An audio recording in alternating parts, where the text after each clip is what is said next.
আরে জীবন, আমাদের এই জীবন নিয়ে কত অভিযোগ। হাত পা থাকা সত্ত্বেও আমরা আইলসামি করি, আমরা হতাশ হয়ে যাই। এই ভাইটিকে দেখেন। ভাবতেই অবাক লাগে তাই না? যেখানে অনেক মানুষের দুপা থাকা সত্ত্বেও জীবনযুদ্ধে পিছিয়ে পড়তে দেখা যায়, ঠিক সেই জায়গায় এক পা দিয়ে জীবনযুদ্ধে জয়ী হওয়ার গল্প লিখেছেন তিনি। আমার যখন সাততলায় উঠতে হয়, আমি কখনো কাউকে বলি না, এক্সকিউজ দেই না যে আসলে ভাই আমার একটা পা নাই, আমার সাততলায় উঠতে পারবো না। আমি যখন উপরে উঠি তখন বলে ভাই আপনি আমাকে বললেই পারতেন। তো আমার কথা হচ্ছে যে আমি সাধারণভাবে জীবনযাপন করতেছি, সাধারণভাবে সবার সাথে চলাফেরা করতেছি, আমি সাধারণের মতো মিশতে চাচ্ছি।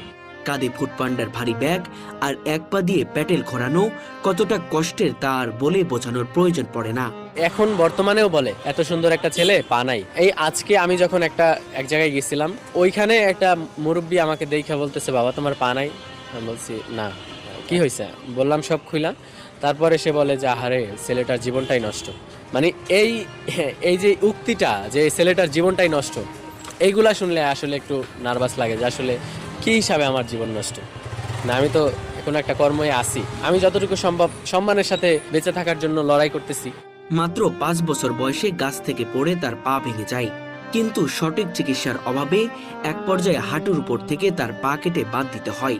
আসলে অনেকেই হাত পা থাকা সত্ত্বেও তারা ভিক্ষা করে, হতাশ হয়ে যায়।